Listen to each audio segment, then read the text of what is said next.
Hai să vă spun care sunt trucurile pe care le fac producătorii ca să vândă mai bine. Și vă dau acum o listă de mașini. Honda Accord Cross Tour, Mitsubishi Eclipse Cross, Toyota Yaris Cross, Golf Plus, Passat CC, Cross Polo, Exceed, Megane Scenic, Focus C-Max, Mustang Mach-E EQE, SUV și Toyota Aygo X. Apropo, Megane, primul Scenic a fost Megane Scenic, după aia la Facelift a fost doar Scenic, după aceea primul C-Max a fost Focus C-Max și după aceea le-au numit doar C-Max și doar Scenic. Ei bine, cum faci să vinzi mai bine? Iei un nume deja consacrat și îi pui Cross lângă, Cross X, Plus, CC, etc.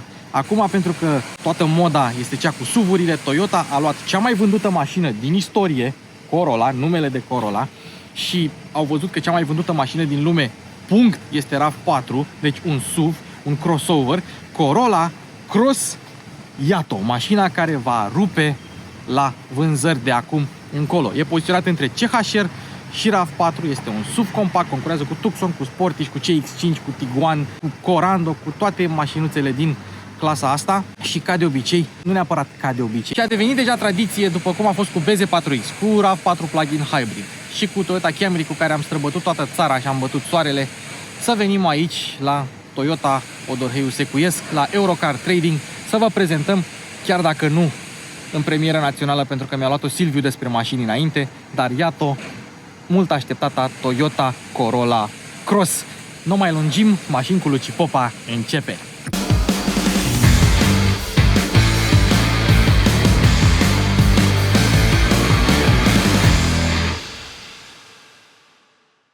Nu știu dacă mai țineți minte de la ce vine Corolla, înseamnă coroană mică, small crown, pentru că asta este coroana celor de la Toyota, cea mai vândută mașină din toate timpurile și cea mai vândută mașină până anul trecut, când a fost RAV4 cea mai bine vândută mașină. Prețuri, deci între 35.605 euro cu TVA și 43.000, hai 44.300 cu tot cu vopsea metalizată, mai scazi 3.000 de euro prin Rabla. Noi avem aici o echipare de mijloc, că sunt 3 Active, Dynamic și cu Exclusiv. Echiparea de mijloc, Dynamic, vopsea metalizată și tracțiune față, nu este versiunea cu tracțiune integrală, la un preț de 37.770 de euro plus 515 euro vopseaua metalizată minus 3.000 Rabla. Deci undeva la 35.000 de euro este echiparea pe care o vedeți aici de față. Toyota Corolla Cross vine oricum foarte bine echipată. Cei de la Toyota au adus sau aduc în Europa la început versiunile de echipare superioară cu motorizare hibridă superioară, cea de 1.8 încă nu e lansată în România, construită pe aceeași platformă cu Toyota Corolla normală și cu CHR-ul, adică Toyota New Global Architecture C de clasă compactă și, culmea, are același ampatament cu CHR-ul, deși mașina este mai mare. Cei de la Toyota au folosit ampatamentul de la CHR și cu toate astea nu pare. Trebuia să aduc eu un CHR să-l punem pentru comparație. În ceea ce privește dimensiunile, mașina măsoară puțin sub 4,5 m, deci e fix în zona asta de Tucson, de CX-5 și așa mai departe. Este un SUV compact, așa cum se vând multe la noi. Și Toyota avea RAV4 care e mediu și CHR-ul care e un crossover compact, mai mic decât ăsta, care concurează cu T-Roc-ul, cu Exceed-ul, CX-30 și așa mai departe. S-a folosit pentru că avem motor transversal, un McPherson pe față și pe spate avem independentă, basculă dublă, așa pe scurt, discuri de frână față-spate și cam acestea au fost detaliile de început cu mașina. Acum, hai să vedem mașina mai în detaliu. Primul lucru pe care o observăm este că modelul Corolla Cross, o să fie greu să nu zic că Corolla Cross, să nu fac cacofonie, nu seamănă deloc cu Toyota Corolla. Are alte faruri, despre care vom vorbi imediat, altă grilă, conturul satinat îl găsiți doar pe Dynamic și pe Exclusive. Avem aici o priză de aer pentru radiator și elemente piano black. Este un crossover sau un SUV-uleț exact cum se desenează în ziua de astăzi. Yaris Cross-ul seamănă un pic cu Yaris, Corolla Cross nu seamănă deloc cu Corolla. Modelul european de Corolla Cross vine din Japonia, este fabricat în Japonia. De ce spun asta? Pentru că mașina e fabricată în diferite țări și pentru diferite piețe și are aspect exterior puțin modificat. În sensul că farurile deci au aceeași formă, au alt desen, grila, aceeași formă, alt desen și așa mai departe. Bara față, în principiu, alt desen și așa mai departe. Ei bine, noi primim versiunea fabricată în Japonia cu farurile de Japonia. Iar acum hai să intrăm în detaliu. Avem așa, lumini de zi cu LED, faruri LED, fază lungă, fază scurtă, ceață LED și după cum vedeți semnalizările astea dinamice, care, culmea, La alte modele care au semnalizări dinamice, când pui avariile, nu mai sunt dinamice. Ei bine, la Corolla Cross ele rămân dinamice. Dacă vrei semnalizările dinamice și luminile de zi în forma asta, ei bine, atunci trebuie să alegi versiunea Dynamic sau versiunea Exclusive. Și am impresia că versiunea de bază Active nu vine cu farul full LED cu lupă, vine fără lupă, cel puțin așa pare dacă te uiți pe configurator. În oglinzi avem tot LED, nimic deosebit aici, dar oglinzile sunt mari față de alte modele Toyota. Continuăm cu luminile, stopurile sunt LED, semnalizările sunt back, ceața e LED, marșalierul este tot LED și în jos avem reflectoarele. Din spate ai putea spune că modelul Cross seamănă cu modelul Corolla Touring Sports, adică versiunea Break. Și încă un detaliu interesant, nu scrie nicăieri Cross pe mașină. Pe modelele americane, spre exemplu, scrie Corolla Cross. Nu, aici scrie doar Corolla. Așa că dacă lumea se uită la mașina asta, ar putea crede că este o Toyota Corolla. Un nume comun, un nume care și-a dovedit fiabilitatea în timp și astfel va atrage clienți. Dacă alegi versiunea Active, primești jante pe 17. Dacă alegi versiunile Dynamic și Exclusive, primești jantele pe 18. Interesant este că Toyota spune că modelul cu 17 inch este cu 2 decibeli mai silențios decât cel cu 18. Dacă aveți ocazia, luați un Dynamic sau un Exclusive și cereți-le celor de la Toyota să vă dea și un set de jante pe 17. Nu știu, zic și eu așa. Mașina are protecție aici la contraaripi, deci nu e nimic deosebit, nu e ca și când au tăiat costuri, cu toate că modelele europene vin cu basculă dublă pe spate, anumite modele, pe anumite piețe, vin cu bară de torsiune pe spate și s-a mai tăiat un pic la costuri pe acolo, dar nu la versiunea europeană. La fel ca la Corolla normală, ștergătoarele sau duzele ștergătoarelor se află în capotă, nu se află în ștergător. Dacă alegi versiunile Dynamic sau Exclusive, atunci aveți conturul ăsta cromat aici și mai și scrie frumos Corolla Cross. De fapt, e singurul loc unde scrie Corolla Cross. Acum mi-am dat și eu seama. Totodată, barele acestea transversale negre le găsiți pe Dynamic și pe Exclusive. Și cu toate că Crossul vine cu multe dotări în standard, pentru blind spot trebuie să alegi Dynamic sau Exclusive. Hai să vorbim un pic despre senzorii de parcare, se văd aici în imagine. Mașina vine în standard cu senzori de parcare față-spate, dar dacă alegi versiunea Dynamic, vine cu senzori față, cu funcție de frânare, să nu lovească ceva, și la Exclusive frânează și fața și spatele.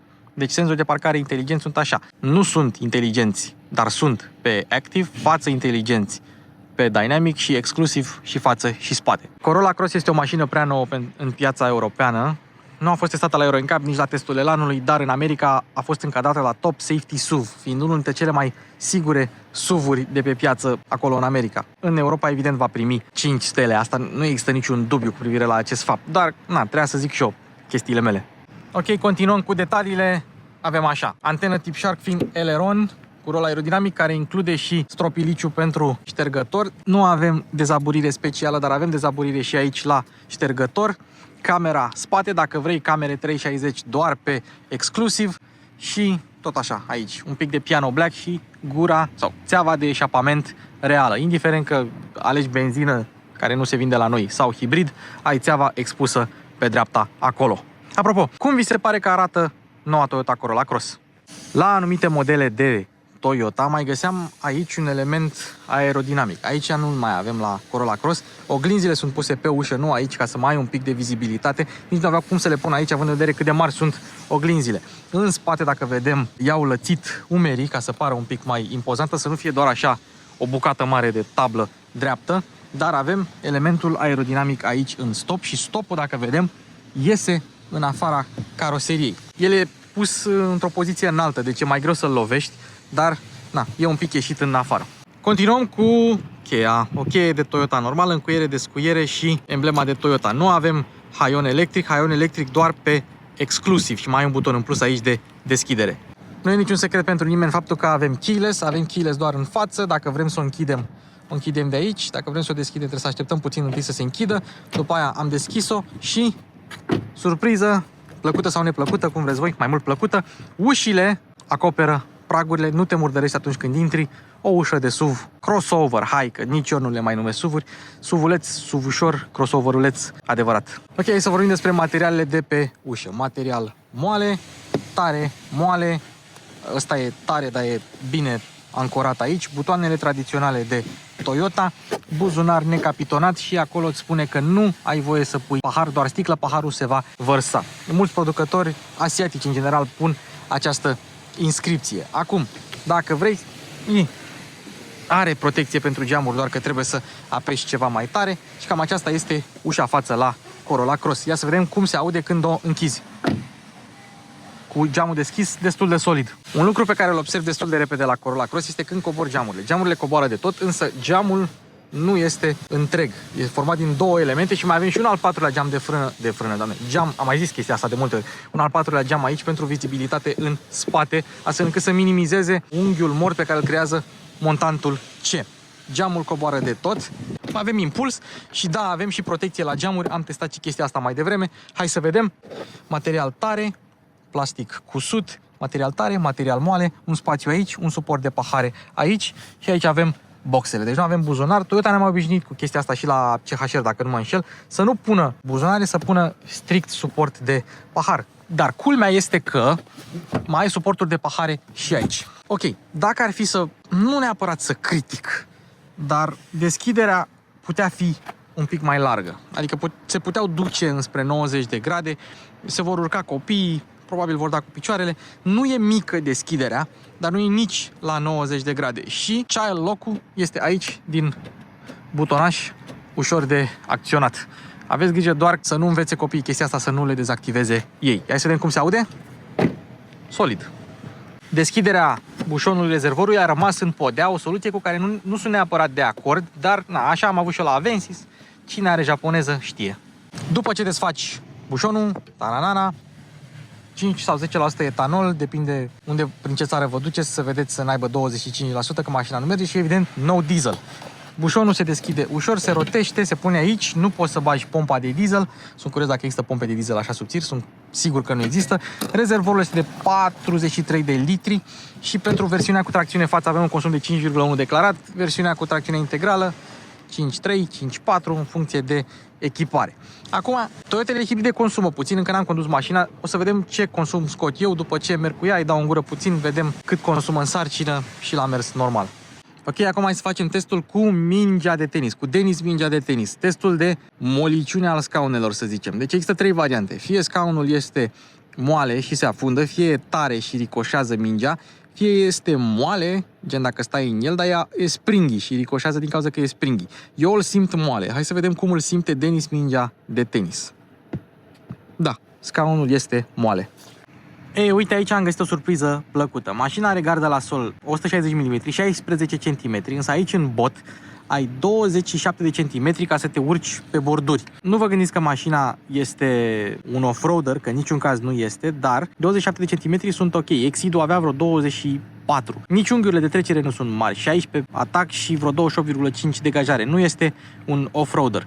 Dar diametrul de bracaj, același ca la CHR, 10,4 metri, un diametru de bracaj foarte bun. Și mai e un detaliu, îl zic acum ca să nu așa, dacă alegi versiunea cu tracțiune integrală e mai grea cu 60 de kg, asta cântărește undeva la 1440 de kg. Față de alți rivali, cântărește bine, având în vedere că e și hibridă. Deci e și ușoară și asta ajută la eficiență. Vrei să deschizi portbagajul? Și eu. Ia fiți atenți aici. Cât de ușor se deschide, chiar dacă nu este electric. Are niște amortizoare foarte puternice. Iar acum hai să intrăm în detalii. Ok, Toyota pe site-ul lor zic că mașina asta are un portbagaj de 428 de litri. Alții zic că ar avea 390 dacă ți iei JBL-ul, adică JBL-ul cu subwoofer, mai scazi 10 litri. La cum l-am măsurat eu, pare a fi un 428 de litri. Nu e portbagaj de 398 de litri sau de 390 în niciun caz. Dar acum hai să trecem la treabă. Bun. Desfaci copertina, o poți scoate cu totul, nu are loc în portbagaj sub podeaua falsă, o să vă arăt imediat de ce. Un spațiu de depozitare aici, un mic spațiu de depozitare acolo, încă un mic spațiu de depozitare aici, cârlige care țin până la maximum 2 kg. Cred că ar ține mai mult, dar e vorba de inerția cu care ar da în plasticele astea de pe lateral.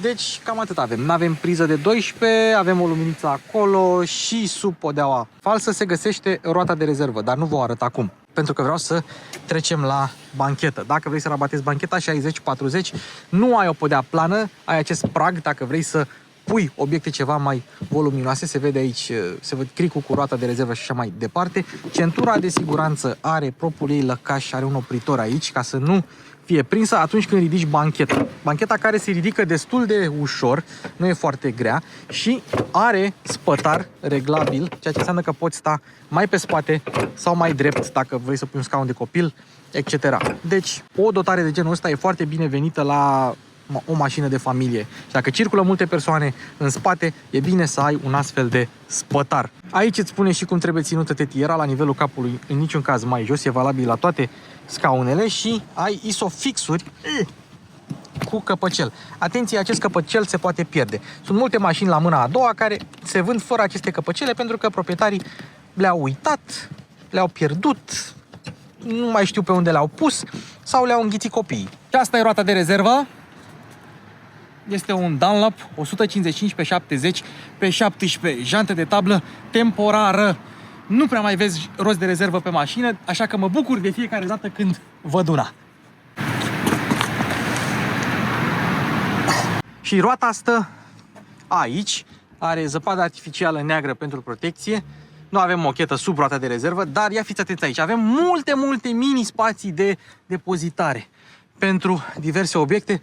Dacă vreți să nu umpleți portbagajul cu lucruri inutile, cu șervețele, cu ce vreți voi, inclusiv o ruletă sau pe Denis mingea de tenis. Nu e un lucru ieșit din comun, însă podeaua este mult mai joasă decât pragurile, ceea ce înseamnă că n-ar trebui să stai în spate cu genunchii la gât. Ce observ când deschizi capota? Nu avem antifonare la capotă, dar nu e nicio problemă, vă spun de ce imediat.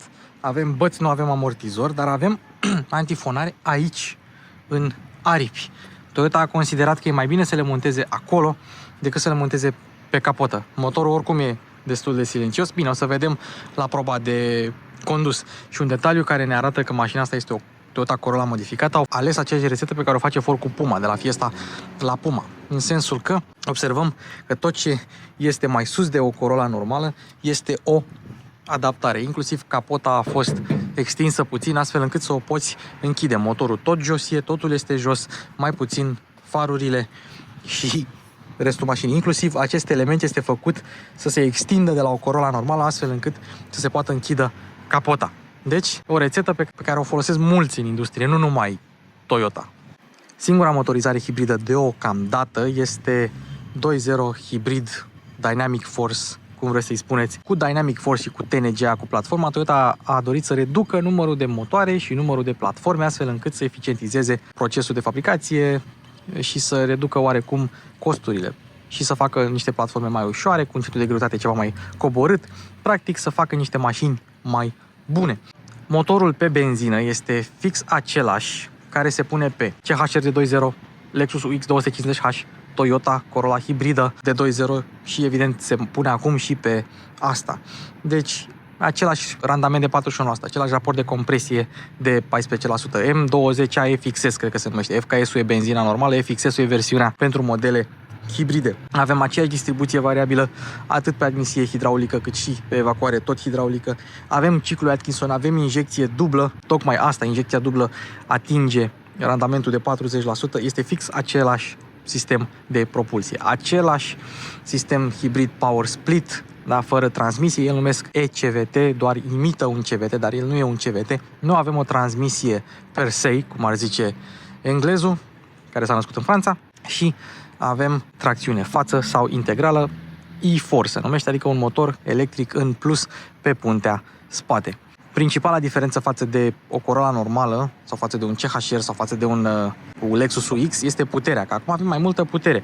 Puterea totală a sistemului este de 197 de cai putere. Termicul produce 152 de cai putere la 6000 și cuplul de 190 între 4400 și 5200.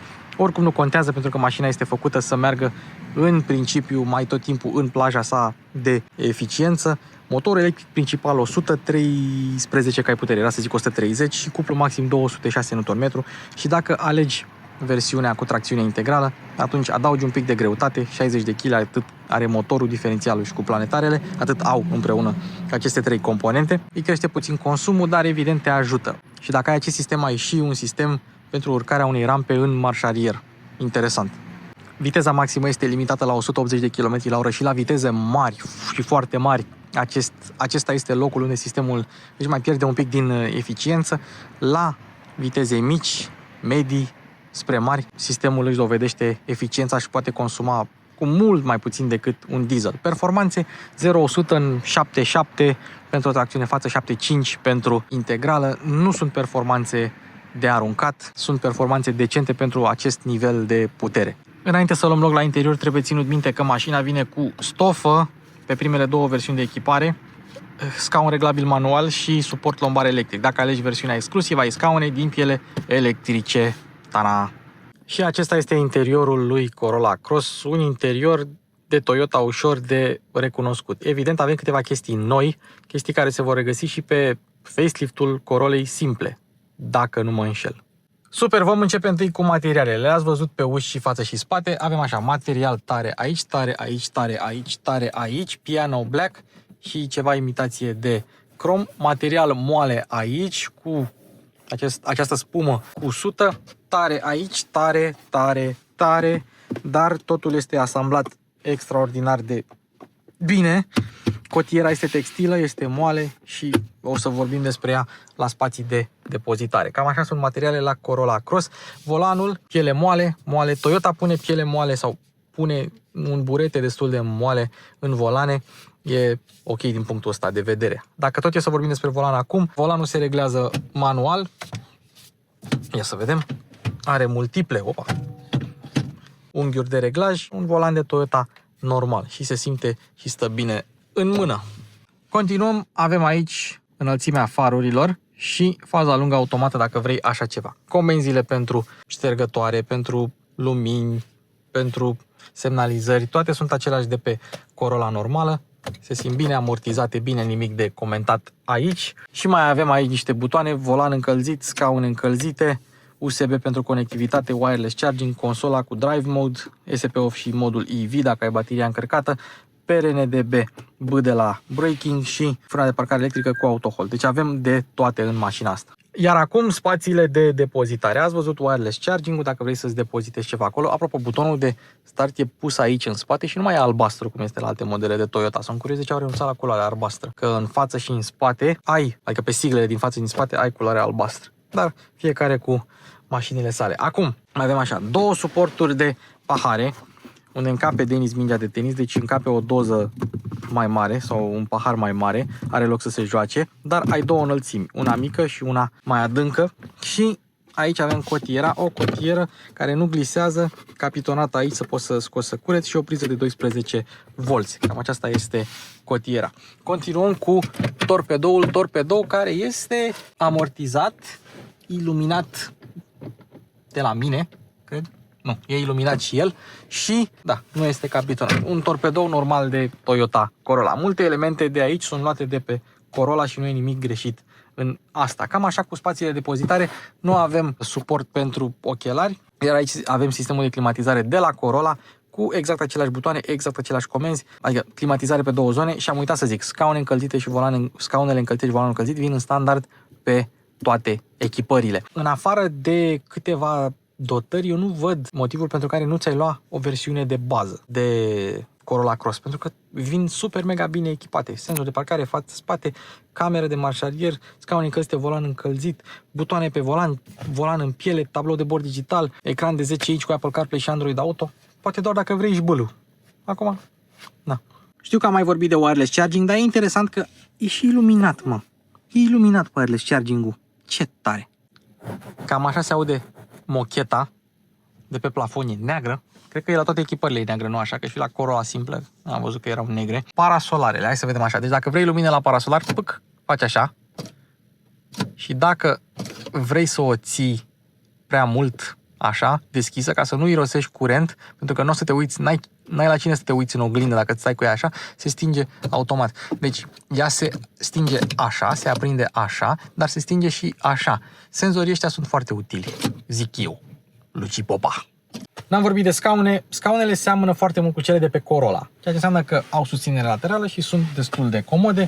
Reglajul e ușor de făcut, că n-ai rutiță de aia stupidă, ai mâner. Deci e ok. Toyota se pricepe la scaune și Toyota și Lexus se pricep la scaune. Like Și nici nu ai șezutul lung cum ai la vaguri. Deci, dacă ai picioare scurte, e mai bine. Ok, câteva mențiuni. Dacă vrei trapă, pe exclusiv. Dacă vrei purificator de aer, tot pe exclusiv. Wireless charging-ul vine pe Dynamic și pe exclusiv, nu vine pe echiparea de bază. Sincer, până acum eu n-am găsit o utilitate pentru wireless charging în condițiile în care ai USB-uri, ai niște USB-C-uri în spate. Poate doar pentru pasageri, pentru că la Apple CarPlay mereu sau la Android Auto mereu vei vrea să folosești cablul, pentru că dacă îl încarci wireless și ai wireless Apple CarPlay și Android Auto, telefonul se încinge, se strică durata de viață a bateriei și dacă ai Samsung mai și explodează pe deasupra. Deci, cablu all the way.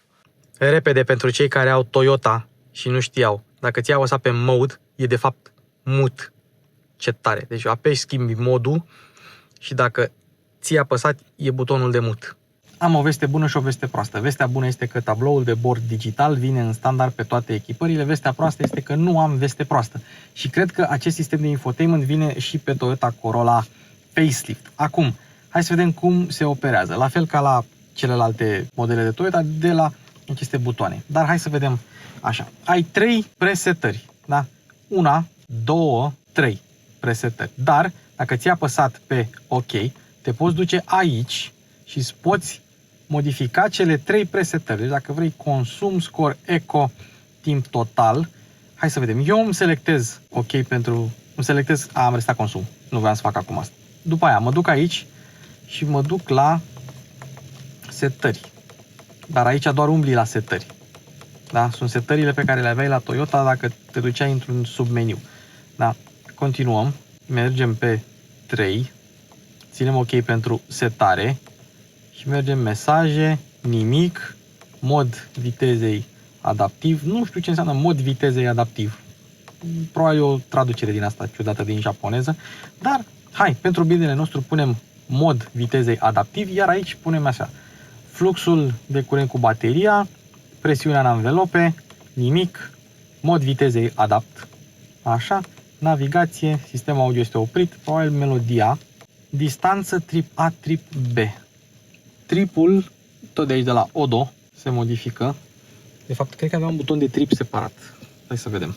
Trip A, OK pentru a seta, OK pentru reset, da. Deci doar odometru aici, kilometrajul este de aici. Și dacă apăsăm pe el, nu știu ce face. Trebuie să ieși din meniu, apeși pe Odo, și se resetează tripul. Ce tare, trip A, trip B. Deci da, merge de pe ambele, nu doar pentru resetare. Știam eu ce știam. Nu sunt eu chiar prost pe pământul ăsta. Așa, mod vitezei adapt. Mergem iar, ținem OK pentru a reseta. Apăsăm pe săgeata din dreapta, trip A și cu asta. Deci ce am nevoie? Ce vreau să văd? Melodie. Vreau să văd melodie și vreau să văd dacă pe Apple CarPlay îmi scrie melodia. OK, atunci rămâne așa. Și după aia dau back și rămâne exact cum vreau eu. Deci am așa. Consum, mod vitezei adapt și ăsta. Tripul l-am aici, nu mai îmi trebuie acolo și cam așa l-aș configura eu. Primul lucru pe care trebuie să-l faceți când vă luați o Toyota Corolla Cross sau orice Toyota cu sistem de infotainment de generație nouă, te duci aici și pui mod pe timp de noapte. Da? Și după aceea selectezi luminositatea dacă vrei mai mare sau nu. Dar nu. Nu e zi sau noapte. Îl ții mereu pe noapte ca să ai black screen, pentru că altfel îți arde retina. Da? Și oricum e mult mai ok sistemul de infotainment dacă îl reglezi de aici. Bun, sistemul de infotainment nu are un ecran implicit, ceea ce înseamnă că poți să te duci la setări și nu ai foarte multe setări. Sunecii media. Interesant este că dacă te duci la sunecii media nu ai egalizatorul aici. E doar egalizator automat. O să vă arăt imediat unde e egalizatorul adevărat. Acum, apropo, mi-am pus o melodie și într-adevăr mi-apare melodia acolo. Luci's iPhone SE 2020 cu Apple CarPlay și Dying Mountain Dew de la Lana Del Rey. Asta ascultam eu. Apropo, sistemul audio, nu fi el jbulu, dar are bas, are înalte, e decent pentru un sistem din ăsta de bază, no name, chiar e bun. Mult peste ce oferă alți producători în standard. Surprinzător. Ok, continuăm. Și avem așa, ecranul ăsta îl avem peste tot, doar că navigația nu este pe versiunea Active. Nici nu trebuie pentru că ai Apple CarPlay și Android Auto. Aici ai ceva cu notificări, setările de călătorie, Avem așa, autonomia, golire date, istoric, cam ăsta este cel mai bun consum anterior, oricum mașina are 100 de km la bord. Deci ăsta a fost consumul mașinii. Info, călătorie, de fapt cam asta e, fluxul de energie, dacă îl vrei. Și au modificat și fluxul de energie după ceva timp la Toyota Corolla. Și da, transmisia între ghilimele la mașina asta este transaxle, că și la Lexus și la asta e transaxle. Dacă dai în telefon, te duce în Apple CarPlay, că ai telefonul conectat. Apple CarPlay mereu, adică poți să-l conectezi wireless sau cu fir, mereu cu fir. Android Auto am impresia că este doar cu fir. Aici ai media, dacă nu vrei să ai media în Apple CarPlay, dar nu văd motivul, îmi place că avem, uite, deschide CarPlay. Îmi place că avem ăsta, cum îi zice, album artul, era să zic thumbnail-ul. Dacă te duci la navigația mașinii, nu v-ați abonat. Navigația e disponibilă pe bază de abonament, nu-ți trebuie. Ai Apple CarPlay, ai Android Auto, ai Waze, ai Google Maps, ai internet pe telefon. Arrivederci, mi amor. Și Apple CarPlay, pe ecranul ăsta de 10,25, rezoluția este bună, răspunde brici, n-ai ce să-i ceri. Efectiv, nu ai ce să îi ceri. Este brici. Și nu uitați, da, grupul de Telegram cu abonații se află în descriere, în linkul din descriere. Înainte a fost grup de WhatsApp, dar pentru că am fost prea mulți, a trecut pe Telegram. Așa că vă aștept să vorbim live acolo. Și da, am și aplicație de plug share. Bun, ce mai avem aici? Nu mai avem nimic. Acesta a fost sistemul de infotainment, noul sistem de infotainment care se găsește și pe Lexus-uri și pe Toyota BZ4X, etc. Și pâlpâie din cauza că... sunt curios dacă pâlpâie de la becuri, nu. Pâlpâie din cauza că frecvența ecranului nu este aceeași cu frecvența camerei. Eu filmez la 60 de fps. Da. Din același motiv și în anumite clipuri pâlpâie LED-urile de zi de la mașini. Da. Dacă vrei volumul minus plus, ok, nu e rotiță, se iartă și aici ai mut. Nu vă așteptați să ne întoarcem la tablou de bord, pentru că am uitat să vă arăt modurile de rulare și cât de mișto se schimbă între ele. Să vedem. Vum! Sport, baby! Eco! Normal și de fapt power nu e sport. Ia uite, vum. Nu mă satur de chestia asta. Nu mă satur. Bun, am ajuns și în spate. Repede vă arăt spațiul la... Bă, că ești nebun cât spațiu la cap am. Foarte mult spațiu la cap. Și am pus scaunul astfel încât eu la 1.64 să nu ajung la pedale, să nu ajung nici măcar să le ating. Și cam atâta spațiu mai ai la picioare. Aici mai ai și o plăsuță dacă vrei acest lucru. Și într-adevăr, pe banchetă nu stai deloc cu genunchii la urechi, pentru că podeaua asta te ajută. Aici mai avem un tunel nu foarte lat, nu foarte înalt, nu este atât de deranjant. Două prize USB-C, nu știu dacă se văd. Aici, acolo, sunt aici. Da? Nu cred că pot să pun eu camera exact cum trebuie. Deci avem atâta spațiu la cap, atâta spațiu la picioare.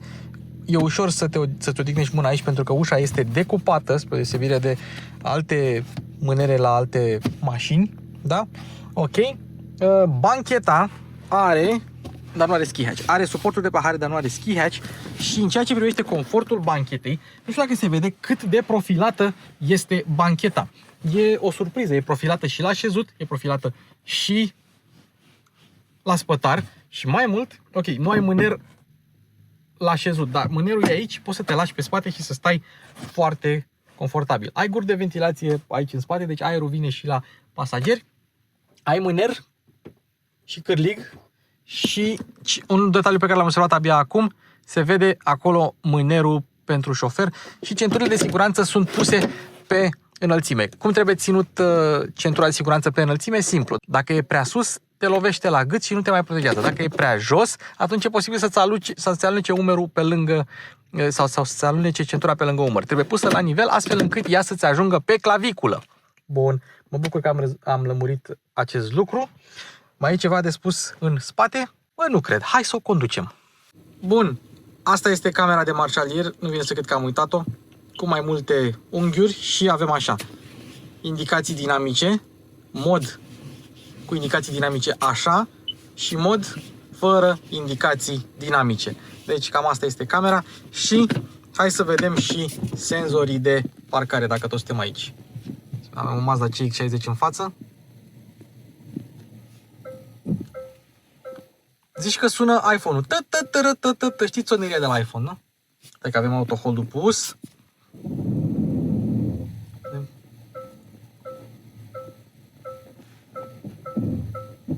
Deci cam așa se aud senzorii de parcare.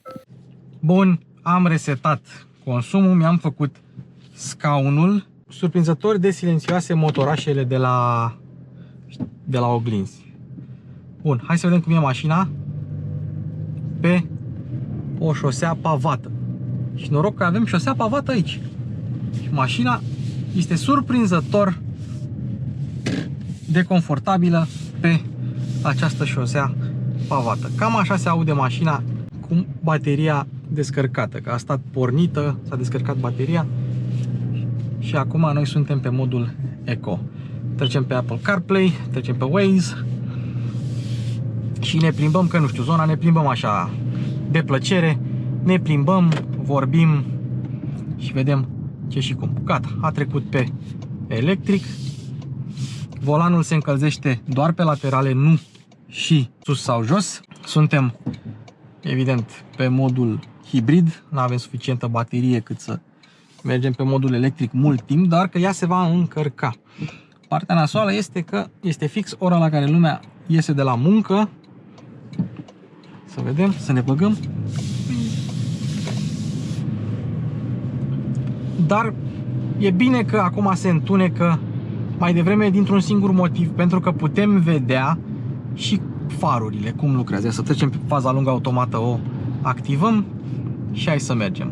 Asta este singura mea grijă, faptul că nu o să avem suficient de mult spațiu. Cred că este totul blocat. Să-i putem da. Hai să mergem în stânga, că pare mai liber. Da, hai să mergem așa. Primul lucru pe care îl observ, motorul se aude un pic altfel față de alte modele de Toyota. Sunt curios de ce. Probabil alta antifonare. Și suspensia e mai confortabilă decât mă așteptam. Și scaunele sunt bune. Deci îmi place. Îmi place. Mașina urcă în viteză mai bine decât m-aș aștepta, neavând un cuplu de motor supraalimentat, ci fiind doar cuplul ăsta electric, așa, totul e foarte smooth, mergi smooth. Poziția la volan e bună, volanul este subțire, cu decupaje, oglinzile sunt largi, nu ai un unghi mort foarte mare, stâlpii nu sunt foarte groși, vizibilitatea în oglinzi e ok, luneta ar putea fi considerată un pic cam mică și vizibilitatea 3 sferturi e bună, pentru că avem acolo al 4-lea gemuleț. Ia să vedem pe o șină de tren. Ok, am auzit că mașina este confortabilă pe suspensie. N-am crezut că e atât de confortabilă. Au luat ceva de la Camry cu suspensia asta, confortabilă. Mașina are un pic de ruliu, nu foarte mult, deci nu e deranjant. Și dacă mergi cu mașina așa, liniștit, cu motorul pe benzină pornit, nu este o problemă. Adică în ceea ce privește sunetul, mașina e bine antifonată. O să fac testul de antifonare la București când o să iau mașina de presă la test. Momentan nu putem să facem asta pentru că n-ar fi condițiile identice pentru toate mașinile. Mașina are și niște anvelope Hankook de iarnă momentan. Ia să vedem, punem și autohold-ul. Se vede acolo. Stăm la semafor, motorul e pornit și dacă stai la ralanti, motorul destul de silențios. Pedala de frână bine calibrată. Nu am observat la Toyotele hibride să fie prost calibrată, însă ea este destul de moale până în punctul în care ajunge la cursă. Deci tu poți să... Da, înseamnă că e sistem electric de frânare, pentru că nu simți cum se încarcă pompa, cum se amorsează pompa și nu devine mai tare. Este constantă mai mereu. Acum s-a oprit și noi am mers până acum pe modul Eco cu B de la braking. Pe normal, ca de obicei, ca la orice Toyota, nu mai ai aceeași frână de motor, să zicem. Nu avem deloc padele și nu avem deloc mod manual, cum avem, de exemplu, la Corolla GR Sport, care vine cu padele, exact cum se întâmplă și la Lexus, mai mult pentru frână de motor și, având o frână de motor mai bună, am automat ai și o regenerare mai bună. Uite, semafoare cu roșu, galben, verde. Deci nu doar roșu-verde direct. N-am mai văzut de mult timp astfel de semafoare. Ia să vedem.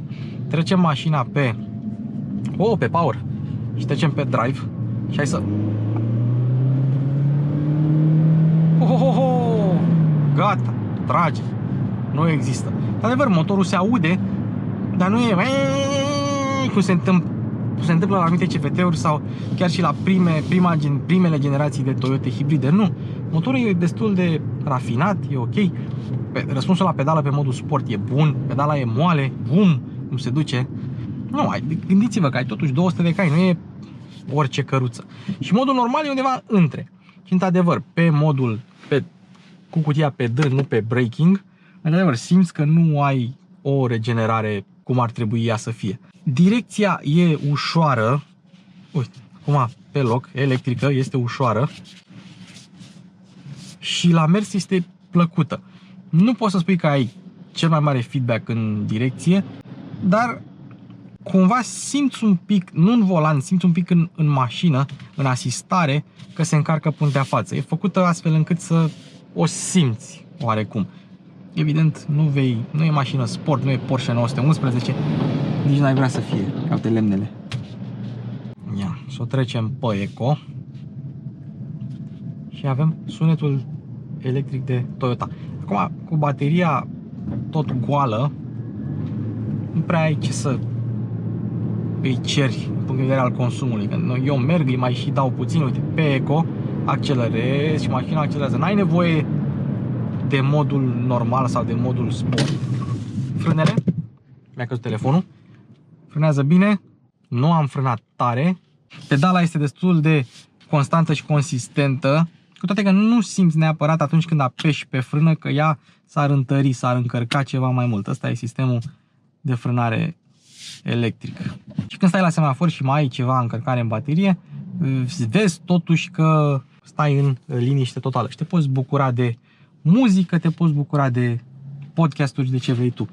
Dacă vreți să conduceți fix mașina asta, o găsiți la Toyota, la Odorheiu Secuiesc. Puteți face test drive fix cu asta. Un Dynamic cu tracțiune față, echipări medii. Dacă este să mă întrebați pe mine, asta cred că va fi cea mai vândută echipare. Eu aș putea să trăiesc super fericit și cu versiunea de bază. Adică am toate dotările de care ai putea avea nevoie pentru o mașină de familie.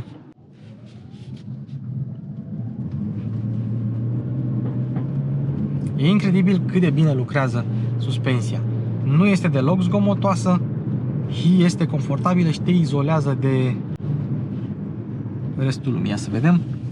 Simți un pic cum se încarcă fața, direcția e încă ușoară, rapidă, nu trebuie să virezi mai mult decât te-ai aștepta. Deci dai în gropi și nu se aude. Și hai să punem și tempomatul. Așa. Apăsați butonul ca să vedem, ăsta e, nu? Ăsta. Așa, nu merge în braking ca la orice Toyota, merge doar pe drive. Așa. Țineți apăsat pe asta pentru a seta viteza. Și acum merge și ține și banda. Și chiar o ține și la viteza asta, cu toate că nu vede banda de pe stânga. Interesant. Să creștem un pic viteza. Și dacă ți-ai apăsat pe butonul ăla, ok, acum n-am mai văzut-o, dar o vede. Distanța e și aici. La virajele foarte strânse, hop. Uite, pe linie de tren cât de silențioasă și confortabilă este. Ia, ține mașina. Am pus eu pe frână, dăm resume. Și acum urmărește mașina din față. Ei, dacă n-are banda, dacă n-are două benzi, la fel ca la orice sistem, nu vede. Partea bună este că totuși vede ceva. Adică vede o singură bandă și dacă nu mai vede banda cealaltă, crede că nu e. Dar se ia după prima bandă și după aceea când trebuie să răspundă la cea de-a doua bandă, nu mai este cazul. Hai să vedem cum merge pilotul automat în oraș. Din nou, nu avem bandă, o vede pe cea din stânga. Mergem. Ține distanța foarte bine. Nu te bruschează la frânare. E foarte smooth. E ultima generație de sisteme de asistență de la Toyota. Ia să vedem. Accelerează, viteza e trecută pe 50 de km pe oră. Deci dacă mașina din față depășește 50 de km pe oră, noi o să rămânem la 50 de km pe oră. Să vedem. 49, 50, e setată pe 50.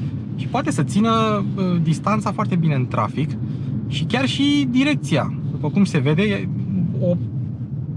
o folosește și încearcă să te mențină centrat pe bandă în funcție de banda din stânga și probabil de mașinile din dreapta. Nu cred că va intra în mașinile din dreapta, nu, în niciun caz. E foarte ok. Dacă tot suntem în situația asta de trafic, e ok, frânează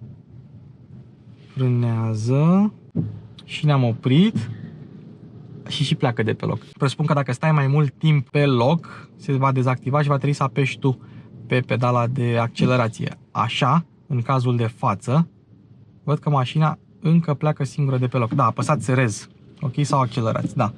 Deci nu se activase frâna în totalitate și de aceea a plecat de pe loc, cu toate că aveam 0 km pe oră. E foarte plăcută la condus. Aș putea spune chiar că e un pic mai plăcută decât Corolla normală. Cert este că e mai silențioasă. Cert este că e mai confortabilă. Deși nici Corolla nu e nici dicolo. Sunt curios la viteze mari, dar nu știu dacă o să avem noi ocazia. O să vedem în funcție de drumul pe care îl avem de făcut, dacă trebuie sau nu. Dacă vrei să mergi în oraș, recomand modul braking, ai și frână de motor. Și în oraș oricum totul e blocat, mai ales în București. Aici în aglomerație sistemul ăsta hibrid își face banii pentru că mergi pe electric și nu mai stai cu motorul pornit așa în continuu. Aici motorul ăsta își face banii. Sau sistemul hibrid își face banii. Alt lucru pe care l-am observat, nu știu dacă are legătură cu faptul că bateria e goală acum sau că e mașina nouă, motorul s-a încălzit, e la 90 de grade la cât e el. În momentul în care iei piciorul de pe accelerație cu motorul pornit, el se turează un pic așa, vum, după aia moare. După aia se stinge. N-am mai întâlnit asta la Toyota, nu știu dacă așa e la asta sau pur și simplu mașina e prea nouă să-și facă un rodaj anume, un rulaj anume până intră în parametri. Dar la o accelerație normală, cam așa se aude sistemul ăsta ECVT. Un pic așa, scade turația, după ce încarcă puțin bateria. Dacă totuși ieși pe pedala de accelerație, iei piciorul de pe accelerație, îl pui din nou, atunci mașina fie reduce turația la mersul constant, fie trece în modul electric, în funcție de ce nevoi și ce sarcină îi dai tu. Acum, asta am observat-o la mai multe modele Toyota hibrid, nu neapărat doar la asta. În mediul urban mașina e mega plăcută. Sunt sigur că și la drum lung, mai ales cu gradul ăsta de confort. Când am prezentat pentru prima dată Yaris Cross la Auto Vantage, am pus titlul că mașina care se va vinde în draci. Și acum Toyota Yaris-urile Cross sunt peste tot pe stradă. Sunt sigur că și Corollele Cross vor fi la fel. Sunt foarte, foarte căutate. Pentru că sunt mașini de familie cu un consum mic. Și pentru că s-a întunecat de tot, acum avem ocazia să vedem și farurile și luminile. Ia să vedem. Asta e faza scurtă. Bat bine, nu ai zone de penumbră. Se vede delimitarea între farul stâng și farul drept ca să nu orbești pe cei din față. Trecem la faza lungă. Faza lungă bate bine. Bate mai mult decât bine și dacă semnalizăm, semnalizările și ele luminează decent. Deci cam așa e și cu farurile. Și cred că e momentul să încheiem clipul aici. Mulțumim Toyota Odorhei. Aici este mașina, dacă vreți să o conduceți și voi, să faceți test drive cu ea. Ca de obicei, mi-au pus la dispoziție mașina, fără să-mi ceară să zic nimic despre ea de bine sau de rău, să o prezint exact cum vreau eu. În descriere aveți grupul de Telegram cu abonații și alte linkuri foarte utile. Eu vă mulțumesc pentru atenție. Ca de obicei ne auzim în comentarii, le citim pe toate și până data viitoare, mi-am fost Luci Popa, mașini cu Luci Popa se încheie.